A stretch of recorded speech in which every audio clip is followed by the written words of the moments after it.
Igalang mo sa sarili mo kahit may gusto ka, lalo't ayaw ka.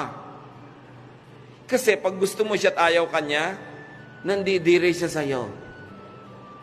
Kahit ikalat mo yung sarili mo dyan, lagi kang gumagawa ng paraang dumikit, matapilok. Wala, naiinis yun sa'yo pag ayaw ka.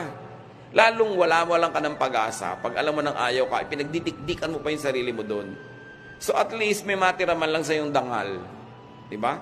So mga kapatid, kahit gustong-gusto nyo isang tao, pag ayaw sa inyo, magtira naman kayo ng galang sa sarili.